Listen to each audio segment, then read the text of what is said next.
Hey everybody, I'm actually doing another Bigfoot reaction video. This one being 5 most compelling pieces of Bigfoot evidence. Now I think this might have been one of the videos I reacted to from Top 5's YouTube channel, but I can't quite remember if I did. But either way, I'm going to be reacting to this video, and the link to this video that Top 5 has on their channel is in the description box. And I am actually kind of curious to see like what pieces of evidence that are compelling, and I'm hoping that some of you lot are just as curious as well. So let's see what they are, shall we? Yeah, I hope I'm not going to get any problems with this. Year after year, there are hundreds of reports of large, hairy, ape-like creatures we all call Bigfoot. Reports of such a creature have been reported for hundreds of years, but it was in 1958, after a worker found 16-inch human-like footprints in soil in California, that the name Bigfoot was created. Now, I'm going to do a video on terrifying Bigfoot encounters, but here are 5 of what people believe are the most compelling pieces of evidence of the existence of Bigfoot. Skookum Cast. The Skookum Cast is thought to be the best piece of physical evidence of Bigfoot. It all started in 2000 when the popular Australian program Animal X was filming its second season. They sent a crew to Washington State to search for Bigfoot in the Gifford-Pinchot National Forest. The investigation team included a retired physical anthropologist from Washington State University, a Canadian wildlife biologist, a retired Canadian journalist and author, an exotic animal handler, and a healthcare administrator, as well as several members from the BFRO and Animal X film crew. Together, they spent 6 days scouring the forest for any trace of a Bigfoot, but it was on their 6th day they caught what they believe is the best evidence of the creature.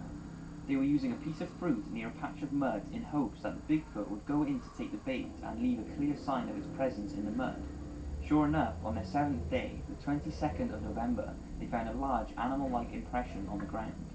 They used a casting material to take a mold of the imprint and transported it to an indoor location where it could be studied by scientific experts.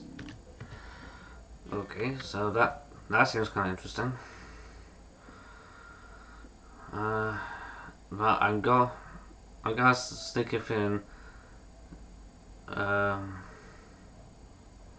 got a sneaky feeling that there may be a chance it could be like a deer that might have leaned down.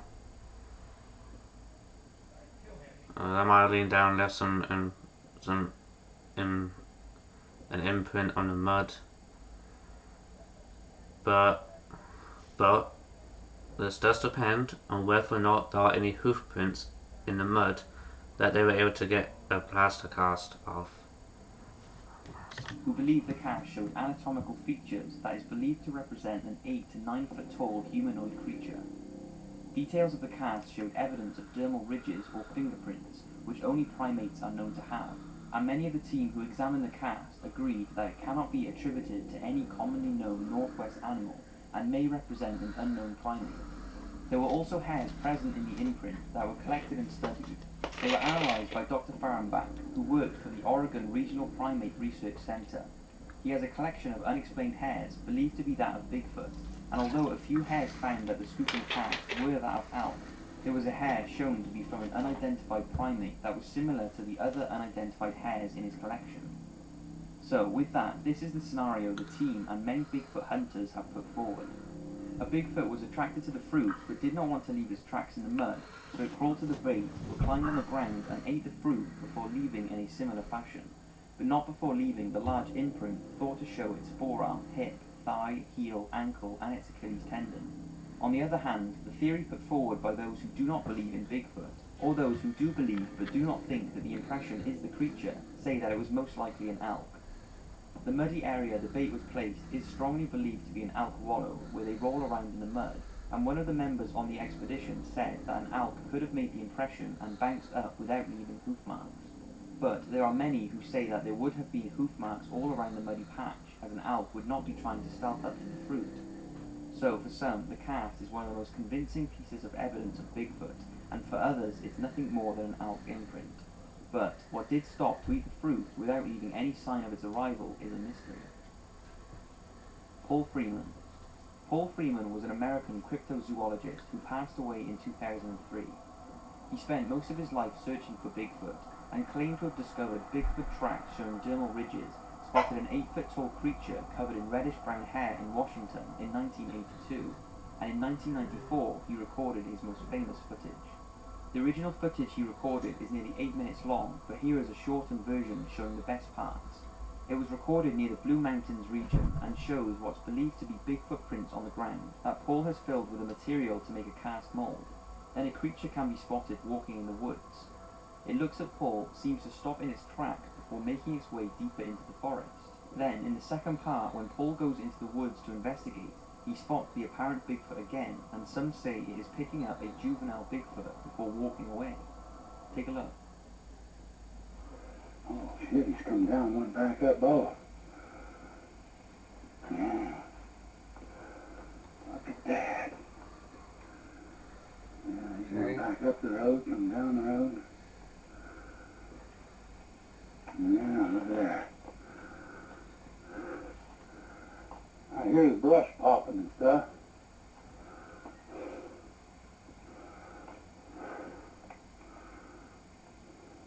Oh, there he goes.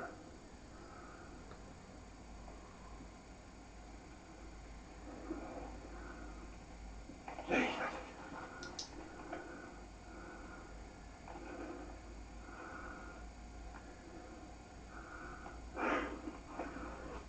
Get up here where I can see him right quick. There's two of them, I guess.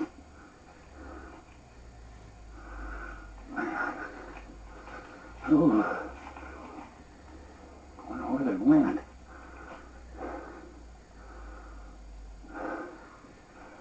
Oh, God. Two of them.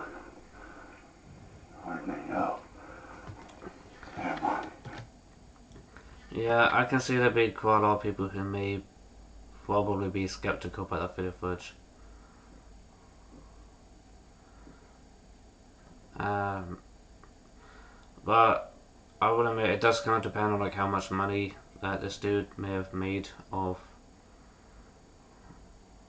um, this does kind of depend on like whether or not he tried to profit off any if not all the evidence. Like if you try to profit off all the Bigfoot evidence, then there's a chance he probably would have faked it.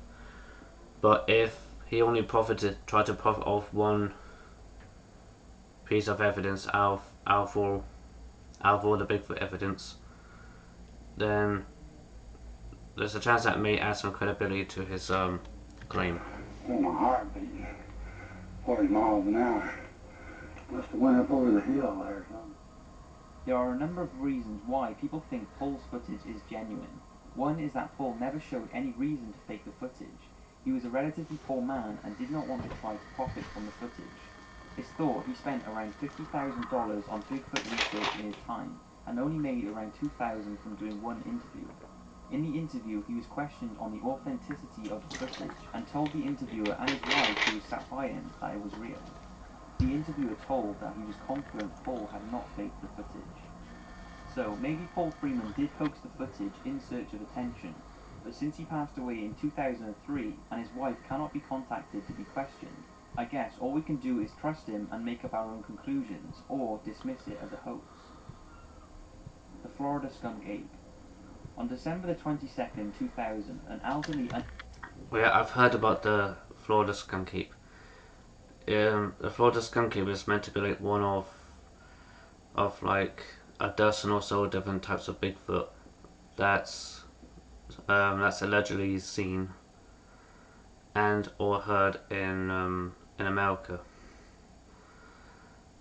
And the reason why this particular Bigfoot has the nickname the skunk ape is because it's meant to be like one of the smelliest Bigfoots, from what I understand.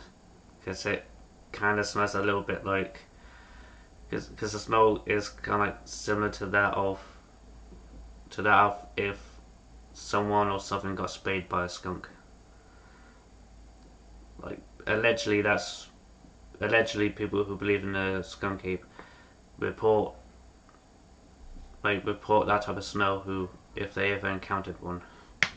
Unidentified woman sent a letter signed "God bless, I prefer to remain anonymous" to the Sarasota Sheriff's Department. In there was 2 photographs and some details to go with them.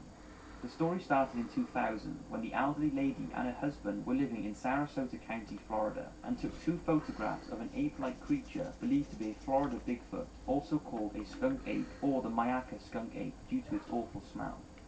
It began when the couple were experiencing visits from this creature. 2 nights before the picture was taken, the believed Bigfoot had been taking apples from the couple's porch, and when it returned for the 3rd time, she managed to snap these 2 pictures before it walked off into the woods. When she looked at the photos, she was shocked at what the flash had revealed in the bushes. She thinks whatever it was around 6 to 7 foot in a kneeling position, and after it left, there was a terrible lingering smell. It's believed to have returned for one more night after the photo was taken to steal more apples, but after the couple kept their dog outside, the believed Bigfoot hasn't since returned. In the letter, the lady stated that her husband thinks that the creature was an orangutan and asked if someone was missing one. She said that she was concerned for her grandchildren's safety and wanted the police to look after the situation. Today, the 2 photos taken by the elderly lady still confuse Bigfoot enthusiasts. So, do you think it proves their existence, or was it nothing more than an orangutan or a hoax? Jacob's Bigfoot. In 2007, Bigfoot enthusiasts went wild when Rick Jacobs captured 2 images of what people believe is a young Bigfoot roaming the Allegheny National Forest in northwest Pennsylvania. Rick was using a Bushnell trial camera attached to a tree so he could track deer in the woods ready for the fall deer hunt. But when he looked through the footage, he noticed something unusual. At first you can see bear cubs walking past the camera, and one appears to be sniffing the deer bait and mineral block put down by Rick. Then, shortly after, the unidentified animal can be seen walking past in 2 shots. The camera has around a 30-second delay per photo, so it only managed to take 2 photographs of this unidentified creature. It's believed by many to be nothing more than a bear or a mangy bear, but those who have examined the photos, such as zoo veterans who have spent a lot of time with bears, are more than confident it is not one, by the way it's bending down to smell the ground in the second photo. A professor also applied mathematics to the photo to work out the ratio of the limbs and believes it's some sort of primate and very unlikely to be a bear. Some say they think it's an ape. Although there are no apes roaming the woods in northwest Pennsylvania, it's said that many people have pet apes, so one could have escaped. It's actually interesting that some bear experts and and also um, also a scientist or mathematician person had actually applied mathematics to try and like figure out like what the to try like narrow down like what the creature in question could be like that. Yeah, I will admit that is interesting. That does actually make it interesting in a way. Or have been set free in the forest. The 2 images are still being examined by many Bigfoot enthusiasts, but there is no definitive explanation for what creature was roaming the woods that night. Most of us have seen or at least heard of this next video, because never has such a video caused such controversy and been so iconic around the world. The Patterson-Gimlin film.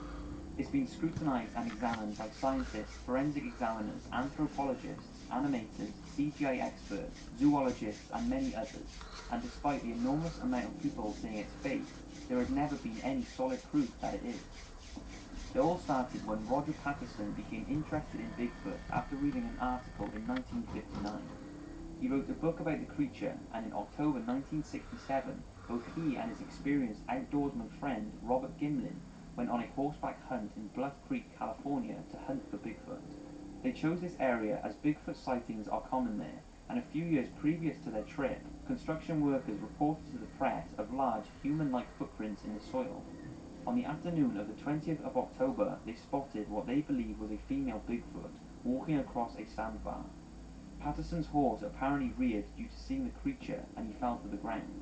He quickly regained himself and grabbed his camera, and this is the 24 feet of colour film footage he managed to shoot.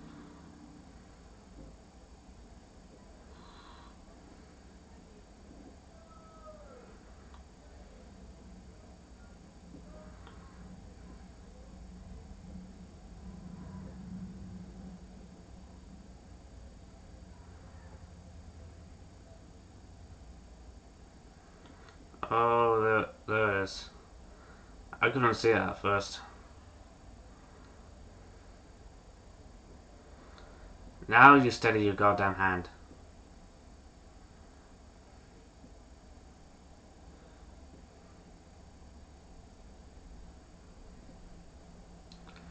Ah.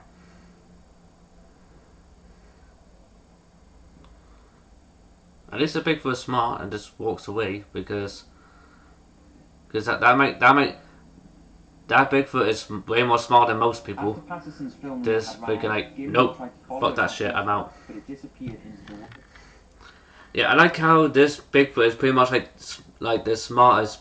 Is actually way more smart than most humans because this Bigfoot doesn't knows that it doesn't want to mess with humans because it's seen how weird and crazy some humans can be, and you gotta admit that's true. There's quite a lot of people.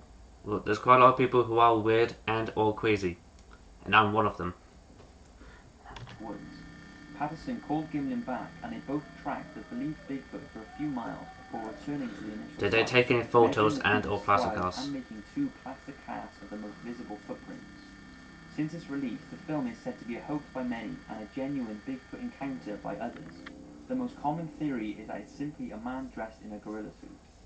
But one of the most recent pieces of research was conducted by M.K. Davis, who he and many other Bigfoot enthusiasts say that the footage is not a man in a gorilla suit. On the 61st frame of the video, M.K. Davis was able to stabilize and enhance the frame significantly enough to show the bottom of the supposed Bigfoot's feet. People say that if it is a man or woman in a suit, then it would have been one expensive and sophisticated one, but that's not to say it wouldn't have been impossible. Academy Award-winning monster maker John Chambers is most famous for his work on the Planet of the Apes movie that was released 1 year after the Patterson and Gimlin film. In a 1997 interview, he denied rumors that he had created a costume for the Patterson subject, saying, "I'm good, but not that good." Costume designer and ape suit mind Janos Prohaska believed the film was real, saying in an interview that if it was a hoax, it was remarkably realistic and the best costume he had ever seen, with the only plausible explanation being that someone had glued hair to their skin. But on the other hand, there are the same number of people who believe it was a hoax. Stan Winston, an Academy Award-winning film special effects supervisor and makeup artist, said, "It's a guy in a bad hair suit. Sorry." He also added that if one of my colleagues created this for a movie, he would be out of business. He went on to comment that the suit in the film could have been made for a couple $100, or under $1,000 in that day. Both men denied the footage was a hoax, and up until his death in 1972, Roger Patterson was adamant that he and his friend caught the best piece of Bigfoot footage in history. In 1998, during a telephone interview with the BBC, Robert Gimling said that for some time he was totally convinced no one could fool him, but now that he is an older man, he thinks there could have been the possibility of a very well-planned hoax by Roger Patterson. So that's 5 pieces of evidence many are certain.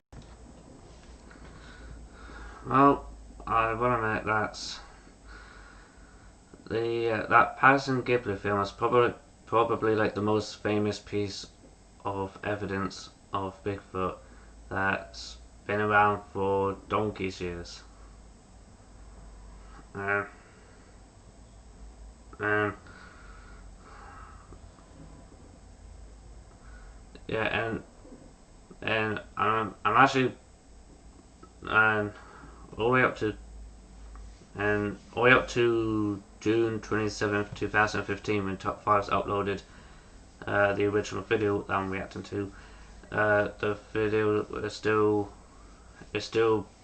with that Patterson Ghibli film was still debated by people like like 50% of people saying that it's genuine, the other 50% saying it's a hoax.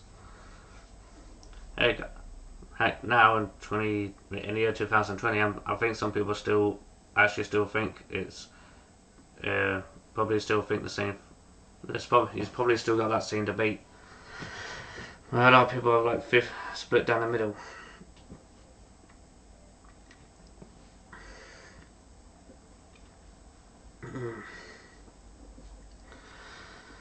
But but hey, like, what do you think? What do you lot think about that Patterson Ghibli film? because like me personally, I'm still 50-50 about it because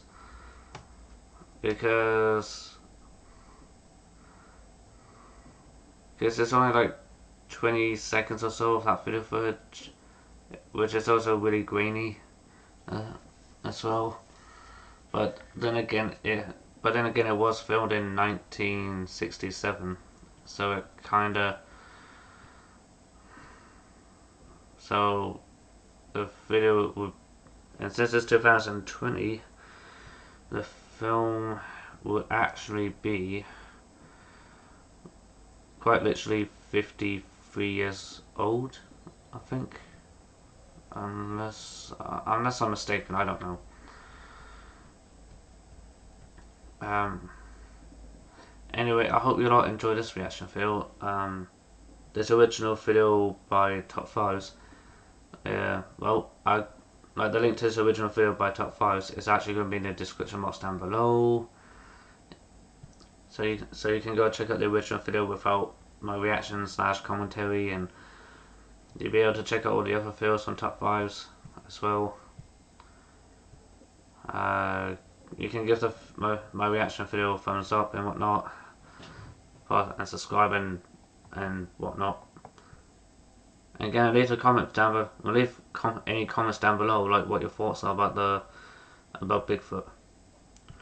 And until next time, goodbye for now.